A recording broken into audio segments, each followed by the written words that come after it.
सुप्रभातम. नमो नमः सर्वेभ्यः. बलिप्रतिपदेची सांगता आणि भाऊबीजेचा प्रारंभ. किती सुंदर दिवस आहे ना आजचा हा.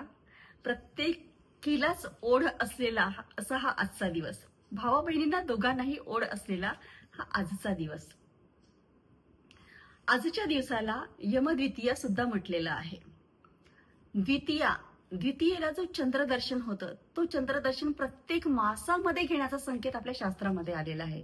आणि भाऊबीजेच्या दिवशी तर आवर्जून सांगितलेलं आहे, जोपर्यंत बीजेला ओवाळत नाही तोपर्यंत भावाला ओवाळायचं नसतं, असं शास्त्र संकेत आहे. आधी बीजेलाच का ओवाळायचं बरं? तर अमावस्येच्या गडद अंधारानंतर इवलीशी चंद्रकोर ही आयुष्यातील शीतल रम्य प्रकाशाच्या पूर्णत्वाकडे घेऊन जाणाऱ्या पौर्णिमेच्या चंद्राकडे वाटचाल करणारी ही इवलीशी चंद्रकोर असते. भाऊबीज हा यम आणि यमी या दोघांचा सण आहे. यम ही मृत्यूची देवता आणि त्यांची बहीण ही यमी. या दोघांचा हा ओवाळणीचा सणाला भाऊबीज म्हटलेला आहे. सहोदर आणि सहोदरी म्हणजे सहोदर म्हणजे भाऊ आणि सहोदरी म्हणजे बहीण. सहोदर म्हणजे मातेच्या एकाच गर्भाशयामध्ये किंवा उदरामध्ये वाढल्याने यांना सहोदर किंवा सहोदरी म्हटलेलं आहे. एकाच उदरात वाढल्याने गर्भावस्थेपासूनच आयुष्यात येणाऱ्या जितकी काही संकट आहे त्यावर मात करण्याचं कौशल्य हे दोघांनाही अवगत असतं.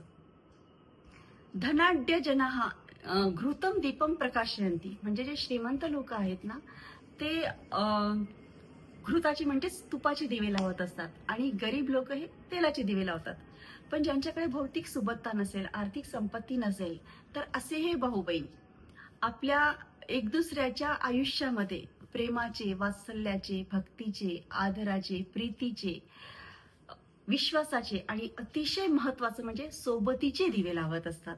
हे सोबतीचे दिवे हे त्यांच्या आयुष्यातील अंतरंग उजळवणारे दिवे असतात. हे अशा अंतरंग उजळवणाऱ्या या दिव्यांचा किंवा प्रकाशपूर्ण वात्सल्याचा हा सोहळा म्हणजे ही भाऊबीज.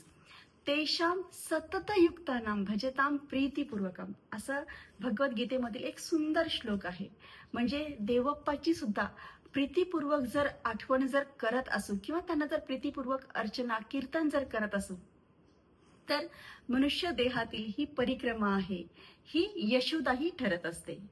अशा वात्सल्याने सुरू होणाऱ्या म्हणजे वसुबारस हा निरागस वात्सल्याचा प्रतिनिधित्व करणाऱ्या अशा वात्सल्याने सुरू होणारा हा सण हा भाव बहिणीच्या खोडकर अशा प्रेमाच्या वात्सल्याच्या नात्यावर येऊन परिक्रमा ही पूर्ण करून देणारा हा सण आहे.